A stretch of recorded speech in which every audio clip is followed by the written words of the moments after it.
think there's a prejudice against comic books, and I think it comes from our youth. That was, you were wasting time, read a real book. So we start with that notion. That notion gets in the way because, as it turns out, graphic storytelling is a very powerful way to tell a story.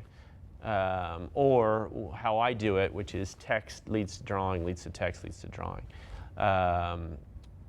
It gives you a whole, it's as powerful to literature as, say, movies to just still photos. It's like a director has all these tools. He can show you, you can hear it, you know, you can do all these things. With a book like that, I get an extra tool. I get not just the written word, I get the drawing. So I can reach people in a bunch of ways. And if I interact the two correctly, if I integrate it all correctly, then it really works. So in the case of a lot of those graphic novels, it's really powerful, like Maus or like, it's really powerful. I think we just have to get past the notion that some people still have that that's not reading. It's reading, like there's words there, you're reading it. And also a lot of it is taking place in your head. You know, they don't show you the transition from panel to panel, that occurs in your head. So for people who say, you know, watching TV is a very passive activity, reading should be one where you're engaged. You're engaged. It's not moving for you. You make that leap.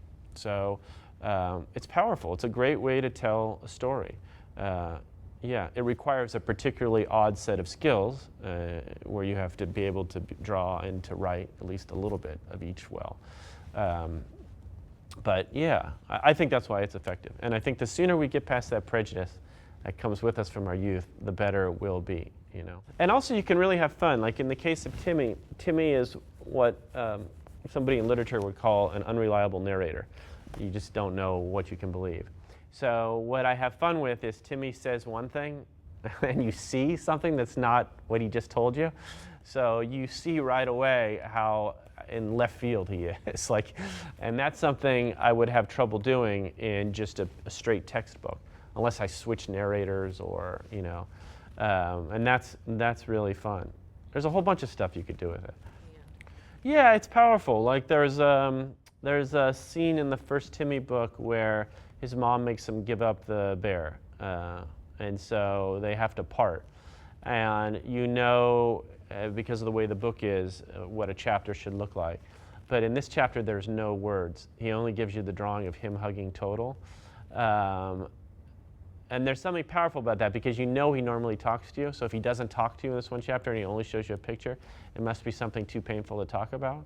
So that's what it can do. Like I couldn't have done that with straight text.